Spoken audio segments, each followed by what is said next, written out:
Hey, and thanks for tuning in. This is Thomas, and today we're going to talk about intermittent fasting. Intermittent fasting has been a very popular type of diet, which has been popularized a few years back by Martin Berkhan.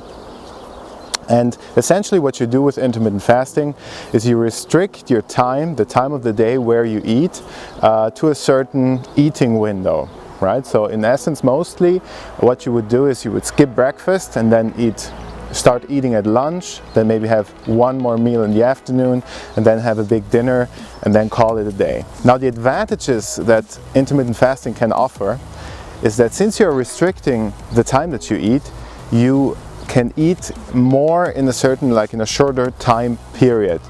So essentially for many people this is a lot more satisfying if they have to restrict their calories because they're in a calorie deficit, so that they feel more satisfied after their meals.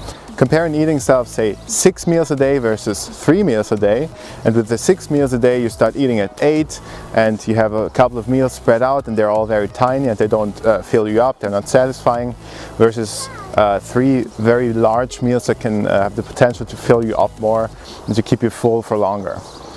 So one big caveat with intermittent fasting is that some people, if they don't eat breakfast, it actually can make them so hungry that they tend to overeat during the later meals in the day. So it's not for everybody, but for those people who it does work, it seems to even have a hunger depressing effect, right? So there are some people who are not particularly hungry in the morning, so they stand up, they wake up, and then they just have some water, have some black coffee, and drink water during the earlier part of the day, maybe get some work done, be productive, and then they start with their eating, right? So that works very well for many people. Now, why does intermittent fasting work, or why can it work? The main reason why intermittent fasting works is, as with all diets, it restricts your calories. It's just a simple way of effectively making it easier for you to eat less food.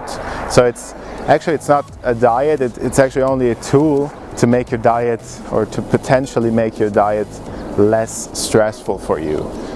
So one scenario where I would never or rarely recommend doing intermittent fasting is if you are very active during the earlier part of the day. So let's say you're a construction worker or you're going hiking. In that case, I would never recommend that you go fasted, right? Because if you're very active, you're actually using the energy that you eat for breakfast a lot better. So in that case, definitely don't do intermittent fasting. So those were the main facts about intermittent fasting, and decide for yourself if you want to give it a try.